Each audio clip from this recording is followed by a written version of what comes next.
this way and be guaranteed of hitting something. So forearm blow is excellent, or if a little more training, the edge of the hand blow fits into that point. And we can use thumb pressure with one or both thumbs to bring him down to the ground. Remember, 2 points are always better than one. If you squeeze one in, he starts to go. If you squeeze two at the same time, he would drop with even more pain. The next point we're going to cover is called small intestine 17. If you remember, it's at the bottom of the jaw where the neck, that same muscle, the sternocleidomastoid mastoid muscle, and the jawbone, there's a little hollow pocket there. And it basically lies right in this region. There's a V that is formed here. Now, this can also be struck with the edge of the hand, either a back arm blow or an inward blow. This becomes a very good technique when his body is tilted. If we brought him down first, this actually is very exposed to finish him off in this region here. What we also use this for is a choking technique. If he was coming in with a punch, we can squeeze both of these, we bring him to the ground, and instantly you see his eyes close and he starts to pass out from it. And what we're doing is obstructing the arteries on both sides of the neck at the same time. So again, we have a squeezing application and we have striking application into the same area. All right, the last point we're going to cover on the neck region is the gallbladder 20 point, right in the back. And again, if you look at that muscle again, remember it connects all the way up here. It's right behind the muscle, below the skull at the base. So as he turns, we'll show it on him, he's got a perfect haircut. Right where this little point is, that's the point, right there. Now, if you're facing him, it wouldn't make a lot of sense to pass all of these other points to go for this one. But imagine a situation where if he grabbed and punched, and your arm was here already. As you brought it back, we would strike it in this direction. And generally we'll strike with this bone here or with our thumb knuckle here. And we'll try to hit it into the point. It's called the ridge hand strike. And we're here and strike back. It can be if he was grabbing with both hands, we can bring him in and strike both of them together. Now another really good application for this is if we turn him. If we go back to what we did on the very first part of the series, we used the arm to turn him sideways. As we struck the arm point and he turned, the point back there becomes exposed. We're going to show that on the other side. Right now, his point is lying here. I can't get to it. We hit this point, he's just turned and exposed it for me. So even if you're not behind him, you may be in front of him. Situation may lend it to where you end up turning him, and that's the only point that's exposed. Because basically the rest of his skull is very well protected. There are points there, but they're not very sensitive, so we do not use this area. So this is our main point that we go for in the back. We could be struck with a palm, hammer fist, open hand strike, even a forearm strike, depending on your positioning. We're going to move into the shoulder and the collarbone region. Now, we had the conception vessel 22 point at the pit of the throat. If he turns his head sharply that way, you can see this little muscle bulge here. Right on the opposite side of this little tendon is what we call the stomach 11 point. With one fingertip pressure, we can put him right down to the ground. About 2 inches over from that point, you're going to feel a big hole right here, which we put on the bob dummy. We had 22, we had this one. Now we're going to move over above the collarbone, and same thing, fingertip pressure brings him down. Now in a real situation, these points become most active when his arm is extended. It actually makes this hole deeper and stretches the nerve. So if his arm was down, he feels it, but as his arm extends up, he feels it a lot more. What's good about these 3 points, 1, 2, 3, is you don't have to look for one or the other. He grabs, you take all of your fingers, and you just shoot him in. Now I think I got 2 of them there, but it's possible I got all 3 actually. Don't try to pick one. Don't be fancy. Don't take one finger and try to hit the point. If you miss, you'll be left with nothing. All your fingers go over the collarbone, let them go in, press down. So this is a pressing application.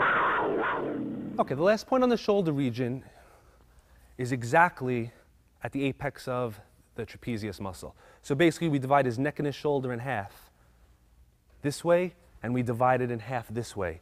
And this is where we're going. And we could actually press it and get some effect.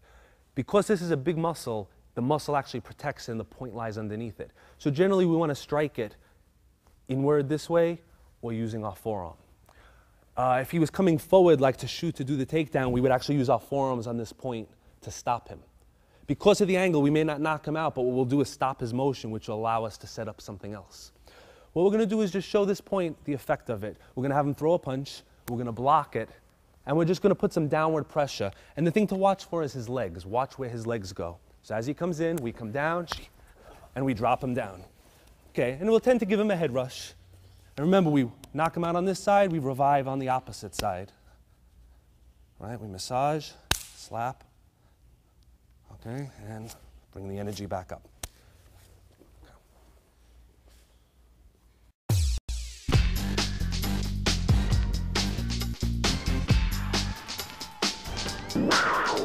Okay, we're going to continue with the points of the torso. As far as pressure point and self-defense training in general, the torso points are the least important. The reason is the following. As far as actually trying to injure somebody, the torso region is actually the most dangerous because all of the vital organs are there. But it also contains the most amount of muscle and in some people the most amount of fat. All of the points and the nerves lie beneath the tissue, between the muscle and the fat.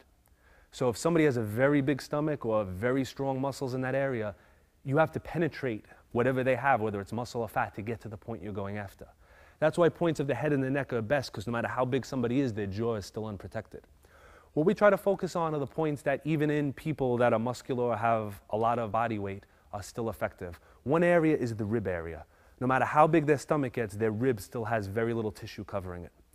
Between each rib, there's a pressure point.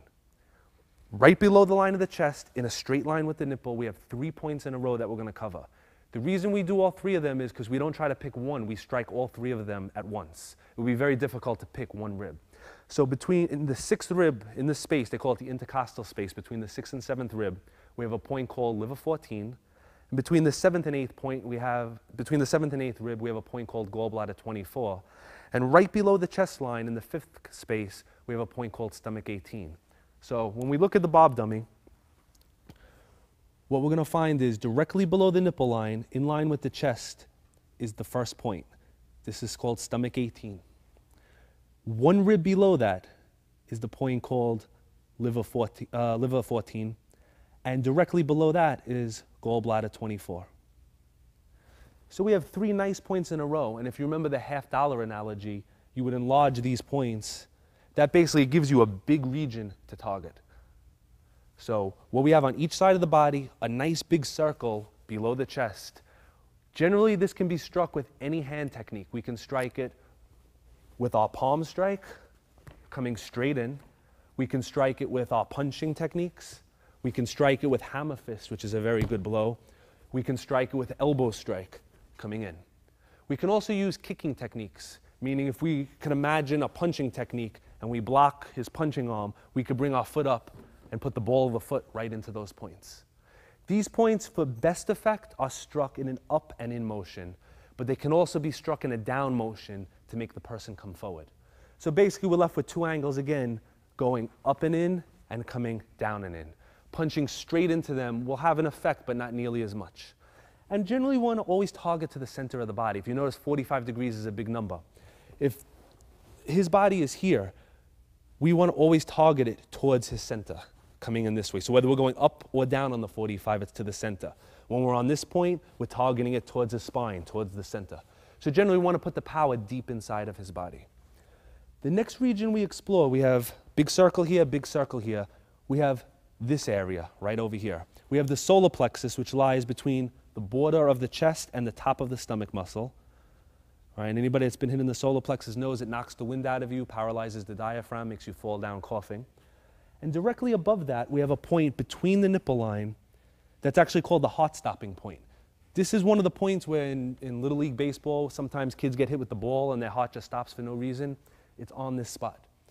Basically, these 2 points work together because if struck in an upward angle, you will hit one or both of them and it will affect the lungs and the heart region. If struck in a downward angle, you should take a big step backwards because the person's going to vomit on you because it affects the stomach. So you're either coming up or you're coming in a downward motion. And generally, if you were coming up, you would use the palm and catch up under the rib cage. And if you were going down, you would focus down with a punch. And again, this region could be kicked, but it's a little high up. You might not want to lift your foot that high. You can execute a side kick into the area or come up with a roundhouse kick to get that angle going up.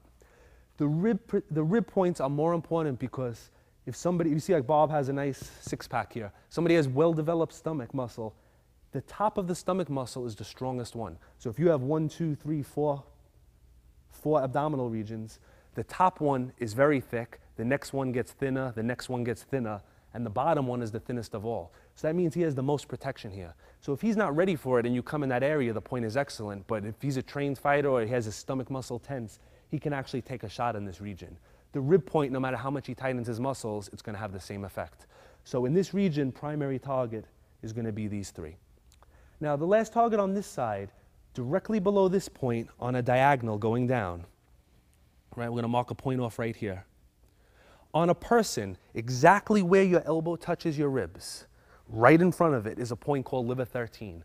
This is the free end of the 11th rib, which means it's a rib that's not really attached. This point struck properly can actually pierce the kidney and cause the person to bleed internally, so we have to be very careful when striking this one. This one too is struck in an upward 45-degree motion. So it can be struck with a palm, with a knee strike, somebody was punching, you can place an elbow into that point. But again, you have to be very careful because a nice hard blow is going to take the rib, which isn't attached in the back, and push it in towards the kidney region. Exactly opposite this point. So if a person has the elbow here, in front of the elbow was this point, behind the elbow is a point called gallbladder 25. This point lies directly over the kidney, right? If everybody feels behind their back, you'll feel a notch there, like a little hole, right where the love handle is, just behind the elbow. And this point is either pressed or struck in a 45-degree upward motion. So if a punch was coming in and you blocked, you would strike in an upward motion with the palm. And if the person had you in a hold, you can strike back to front in an upward motion. Or you could dig your fingertips into that point as well. The last series of points that we cover are below the belly button. Below the belly button, between the belly button and the private area, we have 4 points in a row. Right? We don't have room to mark them all off, but we have one here, one over here, and we have basically one other one that's really important below that. And that gives us, again, a nice big region to strike in the bladder area. A good part about this, as we discussed earlier with the stomach muscles, the lower abdominals are thinner than the upper ones. So even if a person tightens their lower abdominals, they cannot take that blow. And if their bladder is full, they're going to pee on themselves. So again, step back if you hit that area. These points struck 2 angles, 45 degrees up, as in a front kicking motion. That's a prime target for the front kick. Or 45 degrees down, as in a punching. Maybe somebody was choking you, punch into that area, brings their head forward for a follow-up blow. In pressure point striking, we do not strike the groin area. There's a main reason for that is no matter who the person is, no matter what country they're in, if you strike a man in that region, he's going to go like this. So basically, you've wasted your shot. But what you'll notice is the bladder area, even when I protect here, this is still exposed. So if this is my target, he may think it's the groin and protect it, but I'm still going to hit what I'm aiming for. The groin is a great target, but you have a very limited chance of striking it. And also, the groin is what we call a pain target. It hurts a lot, but if a person's resistant to pain, they may not feel it. No matter whether they're resistant